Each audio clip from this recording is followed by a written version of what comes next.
I decided on a theme based on one of my passions, sport, and this is me playing women's rugby. So one thing that came to mind then is the sports equipment that we use.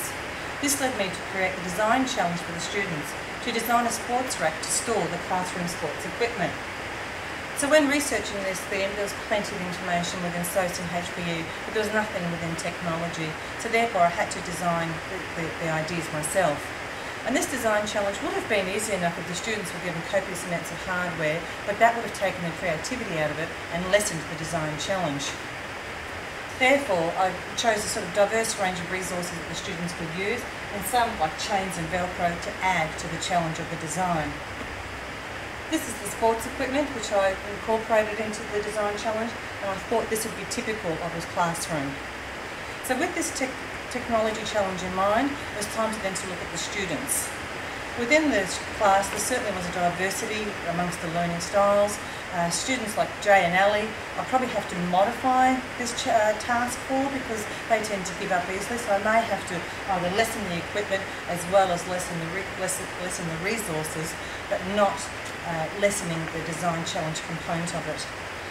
Ideally, this could be performed in pairs, which might motivate students such as Jay and Ellie who go off task, and students like Aaron who need to work alone may have the opportunity to plan and design the sports rack alone and then report back to his group. And Ariana, she might just have to work very closely with the teacher. For my demonstration of actual students performing this task, let's imagine we've got Alonzo and Jay. Alonzo stays on task, Jay gives up. However, Jay's got better and higher technology marks, so he'd be able to provide some really valuable input. So here we've got Jay and Alonzo. They're actually doing the design challenge themselves. It was great to have two students actually do this, and they were really enthralled by it actually. So they took the approach to design along the way, and they lack some planning skills which you would have to pre-teach if this was a class. And they developed and tested the design throughout the process. As we can see here, if this was lifted up, this would be the sports rack, and this was created to keep the balls in place, but naturally as it lifted up, the balls fell away.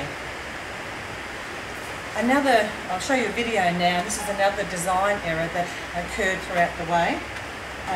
What this section is we've got some double-sided tape here, and the students are going to attempt to put the soccer ball against the sports rack and thinking that it will hold in place.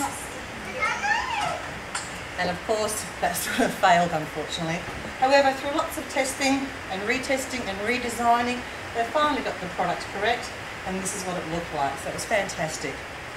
Along the way, this definitely did meet the essential learnings, particularly in the area of different areas where designs and products are developed to meet needs and wants of people, their communities and environments, and this certainly did meet the school community need.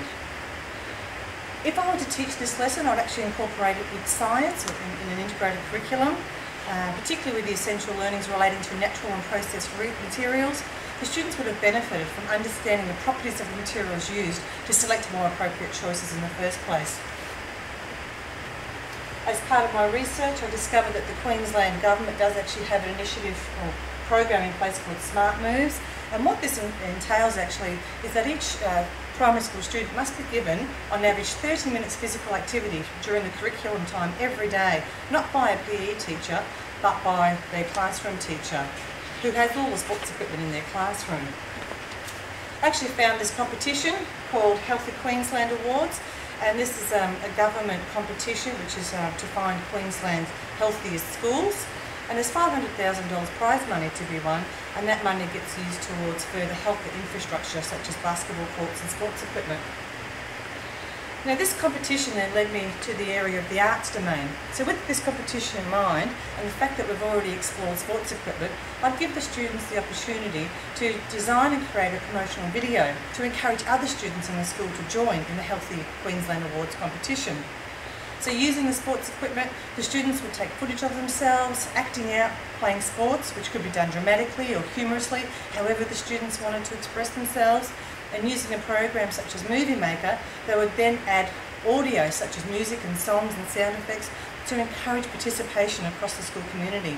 So when researching for existing units, there were many similar things like this, using sports as props for role play.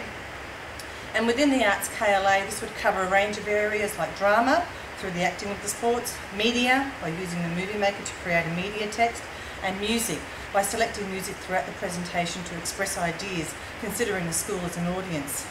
By incorporating the 3 arts areas, students would be able to select one which most interests them and allow them the opportunity to express themselves and be assessed in the format which most suits them.